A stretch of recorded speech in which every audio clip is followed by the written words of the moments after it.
ትዝብት ነው ሆዴ ትዝብት ነው ሆዴ ትዝብት ነው ወዳጅ ከዞረ ፊት ኮጮከነ አንጀት ወዳጅ ከዞረ ፊት ኮጮከነ አንጀት ትዝብት ነው። ሰላም እንዴት ናችሁ? በያላችሁበት ነገር ሰላም ነው። አሽን እንዲወላችሁ ሙኝላችኋለሁ። ቢሲ ስትጉ እንደለዋደች ላይክ እና ሼር ያድርጋችሁ። ሐሳቦቻችን ለብዙዎች አካፍሉ። ለዚህን ከልቤ አመሰግናችኋለሁ። ሐሳቡ ሲሞቻችሁ 3000 ላይክ እንድትገጩት በትህትና እጋብዛችኋለሁ። ዛሬ ወደ ሚዛናችን ይዘላችሁ የመጣ ነው እንግዲህ ለዓለም የስልጣኔና የዲሞክራሲን መንገድ አሳይተነዋል። ከዚህ ውስጥ አንደኛው ጽንሰ ሐሳብ ሴኩላሪዝም ነው። መንግስትና ሃይማኖት በፍጹም አይገናኙም፣ ነውር ነው፣ ብልግና ነው፣ ወንጀል ነው ብለው ለዓለም ስልጣኔን አስተምረናል የሚሉ የአሜሪካ ምሁራኖች አሁን አፋቸውን ዘግተው ቤተ መንግስቱን የዋይት ሃውስን የአሜሪካን ዋይት ሃውስ ቸርችን ያደረጉት ዓለም አቀፍ የፈውስና የትንቢት ይህንን ሙስሊሞቹ የሙስሊም መሪዎች በመላ ዓለም ያሉ ሙስሊም መሪዎች ይህን ቢያደርጉ አሸባሪዎቹና አክራሪዎቹ ሃይማኖትና መንግስት አይቀላቀሉም ብለው ድንጋይ ይግጡ ነበር በንዴት። ይሄንን ኦርቶዶክስ አርጎት ቢሆን ኖሮ ድንጋይ ይግጡ ነበር። አይገናኝም እኮ ነውር እኮ ነው፣ መንግስትና ሃይማኖት እኮ አይገናኝም፣ ብልግና ነው፣ ትዝብት ነው፣ ነውር ነው ይላሉ። እነሱ ሲያደርጉት ግን ቅዱስ ነው። በነገራችን ላይ አብዛኛው ኢትዮጵያውያን ምናልባት መረጃ ሊኖራቸው ላይኖራቸውም ይችላል። ከ50 የአሜሪካ ግዛቶች ውስጥ 34 ውስጥ ከ18 ዓመት በታች ማግባት እንደሚቻል ታውቃላችሁ። 34 የአሜሪካ ግዛቶች አንድ ሴት በ16ም በ15ም በፈለገችበት እድሜ ማግባት ትችላለች። ወንጀል አይደለም። ለእኛ ግን ወንጀል ነው ብሎ ነው ያስተማረን። እኛ ግን ለእነዚህ ጥቃቅር አፍሪካውያን ግን እነሱ ከተናገሩ ቅዱስ ነው፣ ነውር ነው። እነሱ ካሉት ውጭ መውጣት ብልግና ነው፣ ነውር ነው። ግን ይቻላል። አሜሪካ ውስጥ ከ18 ዓመት በታች ያለች ሴት ማግባት ይቻላል። የሚፈጸመው ብልግና ሁሉ ነገር ይቻላል። እዚህ ግን ሲሆን በወንጀል ያስጠይቃል። እና እነሱም ያወሩት ሌላ ነው፣ የሚኖሩት ሌላ ነው። እነሱም ያወሩት ሌላ ነው፣ የሚኖሩት ሌላ ነው። አሁን ሰሞኑን በኢራን ላይ የሚደረገው ጦርነት ታውቃላችሁ፣ የግፈኞች ጦርነት ነው፣ ግፍ ነው፣ የደም አፍሳሾች ጦርነት ነው።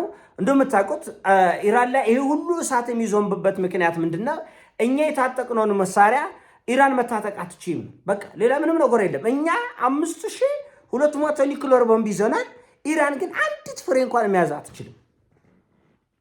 ተመልከት እንዴት ነው! ይሄን አጥፊ ነገር ከተውን ሁላችን እንተው፣ ካልተውን ደግሞ ሁሉም ያዝ ሲባል አይቻልም። እኛ ንጹዎች ነን፣ እኛ ቅዱሶች ነን፣ እኛ ስልጡኖች ነን። ሌላው ግን ነውረኛና ባለጌ ነው። ይሄን መታጠቅ አይችልም ነው። እና ይሄ ጦርነት ከተጀመረ ወዲህ እንደምታውቁት የሀገር ፓስተር እየተንጋጋ ዋይት ሃውስ ቤተ መንግስት ቢሮ ድረስ አሁን ይሄ ጸሎት ቢሮ ውስጥ እንደምታውቁት ይሄ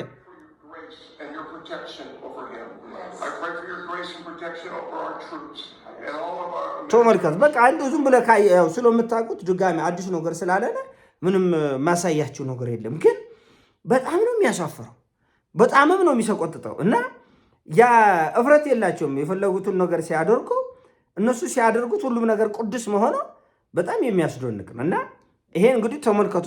አለች የተባለች ፓስተር ነች አሜሪካ ላይ። አንተ ዋጋ እንደከፈልከው ማንም ዋጋ አልከፈለም። ዋጋ ከፍለሃል፣ ተንጎላተሃል፣ በውሸትም ተኮሰሃል። ያስጠላኛል ንግግራቸው።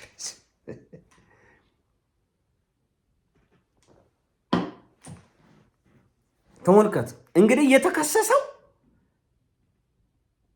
ሴት በመድፈር ነው ወንጀል። በኋላ ንጹህ ነው ንጹህ አይደለም ያ ትብትቡን የምታውቁትን ነገር እንዳለ ይሁንና የተከሰሰው በኢራን ጉዳይ አይደለም። የተከሰሰው ከሴት ጋር ተገናኘው በብልግና ይጉርመጫል። እና ህይወትን ሁሉ ዋጋ ከፈልካል። አያፍሩም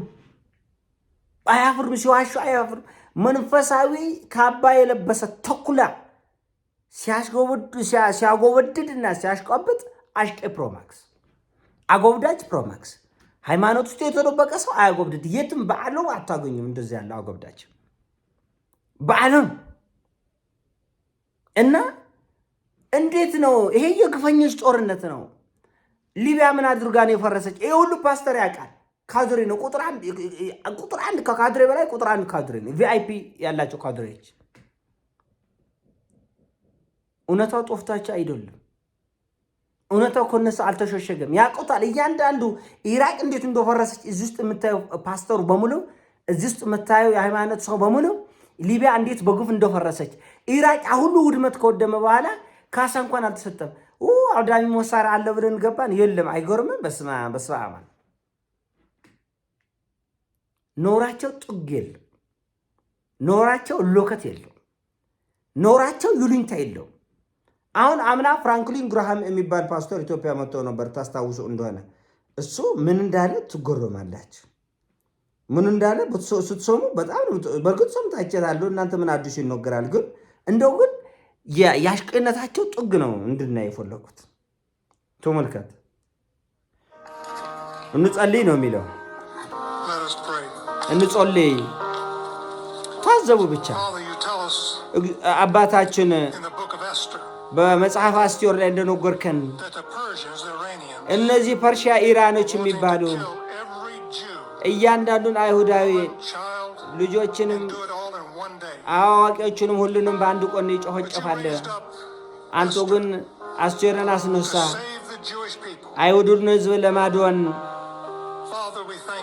እግዚአብሔር ሆይ እናመሰግናለን። አባት ሆይ በቀኝ ያጦለውላለሁ። እውነት አየህ፣ ከመጽሐፍ ቅዱስ ጋር እያጣቀሰ ፍጅት፣ ከመጽሐፍ ቅዱስ ጋር እያነጻጸረ ውድመት። እኔ ምን እዛ ሀገር በቃ የነ ይጩፍ አይነት ሙድ ማለት ነው። የነ ይጫፍ ግፍ፣ ከሃዲነት፣ ውሸታም። አሁን ይጩፋና ትዝታ ሳሙኤል ፓስቶር አይደለም፣ ታውቃላችሁ። ለነሱ ለማን እንደሚያጎበድዱ አላውቅም፣ ግን የጥፋት ልጆች ናቸው። ማንጓጠጥ፣ ሌሎችን መግፋት፣ ማዋረድ፣ ማንቋሸሽ፣ መደበቂያቸው ግን እግዚአብሔር ነው። ልቁምቃሚ ፍርፋሪ የሚበሉት ግን በእግዚአብሔር እጅ ነው። የፈለጉትን ሃይማኖት ያጥሮግርጋሉ፣ የፈለጉትን ህዝብ ያጥሮግርጋሉ፣ የፈለጉትን እንደፈለጉ። መደበቂያቸው ግን ሃይማኖት ነው። እነዚህ አሁን ያያቻቸው በሙሉ የአሜሪካ እዩ ጩፋዎች ናቸው። የአሜሪካ ትዝታው ነው። ትዝታው ለምን እንዳልጠሩት እኔ አላውቅም። እንግሊዝኛ ስለማይሰማም ስለማይናገርም ነው መሰለን። የደናቁርት ስብስብ ስለሆነ ሊሆን ይችላል። ሃይማኖት ስር የተደበቀ አጎብዳጅ ፕሮማክስ፣ አሽቋዋጭ ፕሮማክስ በእግራቸው ዓለምን ሁሉ ብትዞር አታገኙ። ለምንድን ነው ላለው አንዳንድ ጊዜ ለምንድን ነው ወጥቶ ሌላ ስራው ለምን አይሰሩም? እንደ ነጋዴው፣ እንደ ዶክተሩ፣ እንደ ኢንጂነሩ ሰርቶ ሀብታም እንደሚሆኑ ለምን እግራቸው አይወጣም ከዛ ቦታ?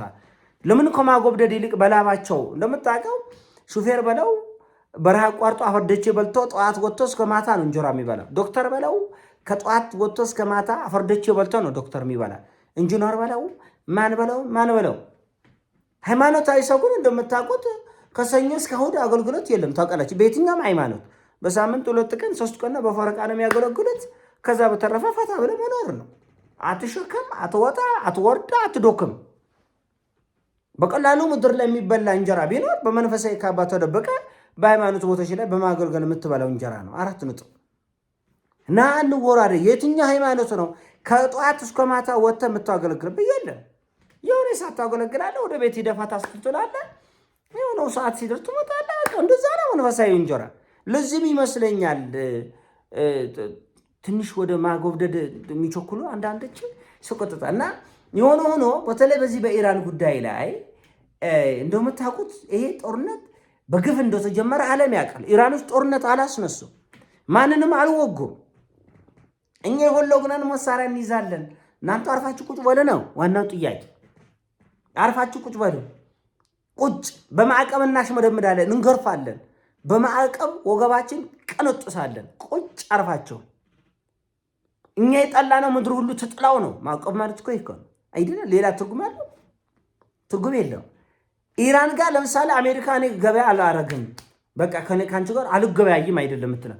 ከአንቺ ጋር የተገበያየ የገባ የወጣ የወላ የቆመሰ የተነፈሰ ሁሉ ከኔ ጋርም ጠላት ነው። ቡድን ይፈጥራሉ። መጀመሪያ የአውሮፓ ህብረት የአሜሪካ ምናምን እኮ የምታየው በሙሉ ቡድነኝነት ነው፣ የፈረጅ ስብስብ ነው። ስለዚህ አንዱ ሲያኮርፍ አንዱ ማክሮፍ ብቻው ለውጥ እንደማይፈጥር ያውቃሉ። ያንን አሸንፈው እንደሚወጣ ያውቃሉ። በቡድን ይጠምዳል፣ በቡድን ያንገላታል፣ በቡድን ያጠቃሃል። እንደዛ ነው። ስለዚህ እነዚህ በመንፈሳዊ እንትን ውስጥ ሙሽግ ውስጥ የተደበቃችሁ ሰዎች እባካችሁም በእኛም ሀገር በየትኛውም ሃይማኖት ያላችሁ አጎብዳጆች ያስጦላል ነው ልባችሁ የምፈልገው። አሁን ዶክመኝ ራሱ ሐሳብ ያዶክማል ያሶልቻል ያቆለሸልሻልና ይሄን ሐሳብ ነው። አሳሲሞቻችን ላይ ካርግ ሼር አድርገው ወዳቻለሁ። ፒስ